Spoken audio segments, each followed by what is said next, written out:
gonna get started.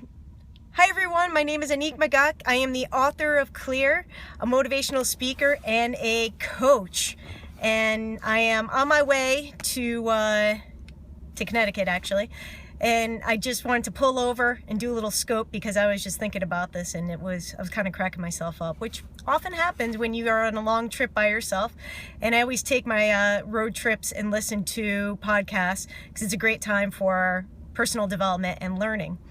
So last week I did a 5 days fearless challenge with my people and it was amazing. It was so awesome. People really accomplished some spectacular things and got out of their comfort zone and really changed their lives in some very positive ways. And yesterday I needed a little rest and relaxation for myself, a little rejuvenation. So I took a shower, put my pajamas on, and sat down on the couch and watched TV, which does not happen very often. And when I do watch TV, I usually end up zoning out. Well, first off, I pretty much always try to go to HGTV because of my design background. It's like my favorite channel to watch what people are doing with their houses and stuff. Totally obsessed. Anyway, what will end up happening oftentimes is that I will end up on the QVC channel, totally zoned out, and my partner will come into the room and be like, Annick, what are you watching? And I'll be like, totally not even realize that probably for the last 10 or 15 minutes I have been watching QVC. Does that happen to anybody else? Big question for you. Now, the funny thing is I have never bought anything off of QVC, but for some reason, I just end up on that channel, just randomly watching it. Although I will say that I harbor a deep secret to someday sell a product on QVC, and don't tell anyone, but it's definitely going to be my future at some point. Why? I don't know. I'm feeling this calling, but that's not even why I end up on that channel. So, the other channel that I oftentimes end up on is watching the Kardashians. And again, my partner will come into the room and be like, Annick, what are you doing? This is so bad. And I'll be like, ooh, I don't know. I don't know why I get sucked into. Yes, all right. So we got another person. Mary Alice is also giving me the high five on that she also happens to her.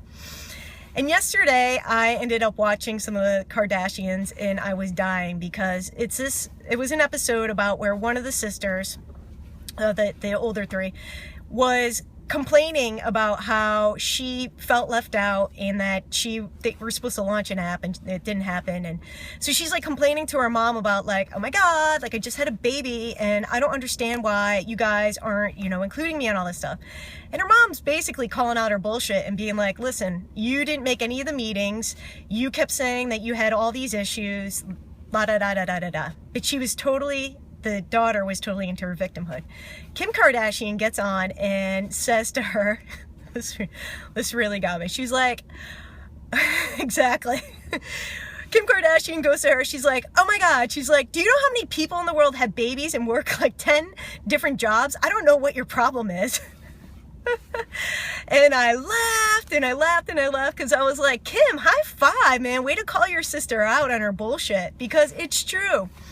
We in life feel like our experience is unique, and we feel like when we're struggling with something, we are the only ones in the world that are going through it and that nobody can relate, and our situation is the worst, and on and on and on and on. And I often talk about the victim mindset. The problem with it is that it keeps us being a victim. And when you aren't a victim, you can't be empowered. And when you're not empowered, you can't make changes in your life to live a better life, to be more inspired, to do the things that you want to do. So it happens very easily to all of us at some point to get into our own pity party. I mean, you probably, like for instance, this one Kardashian, I can't remember, she's not Khloe, Khloe's the blonde right now. It's the one whose husband, I think they broke up. Actually, all of them are broken up with their husbands. I don't know. She's got the long brown hair. Anybody? So we got Kim, Khloe, and then there's the third one. Doesn't matter. Totally doesn't matter. So she was totally into her pity. Courtney, yes, thank you. Courtney. Okay, thank you. See, I knew there was going to be other Kardashian watchers on here. So Courtney was totally into her pity party of nobody in the family understands me. I feel like I'm being left out. I just had a baby. Life is hard. All valid. all valid. I know. I don't know why. They're just, it's crazy. I don't know why they're that interesting, but again, they just suck me in.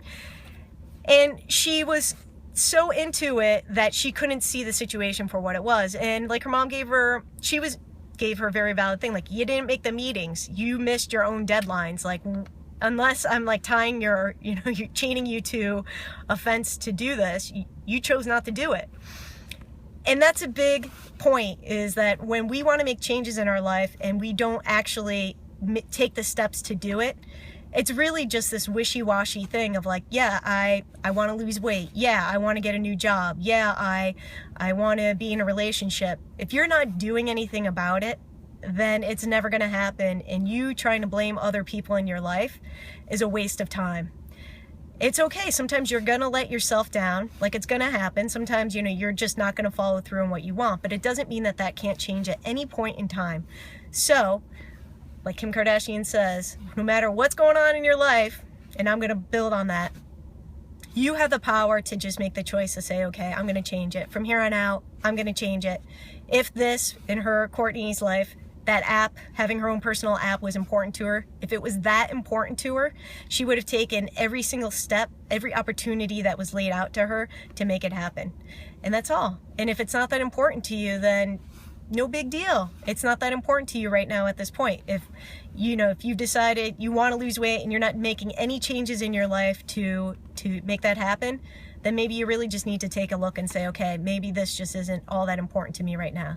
Maybe my relationships are more important to me. Maybe my work is more important to me. Maybe taking care of my children is more important to me. It's okay to be honest. What you think your goals should be versus what you actually really want them to be is worth taking a look at. So that's all I got for you today. And I'm going to get back on the road. I just wanted to say thank you for taking time out of your day to be with me.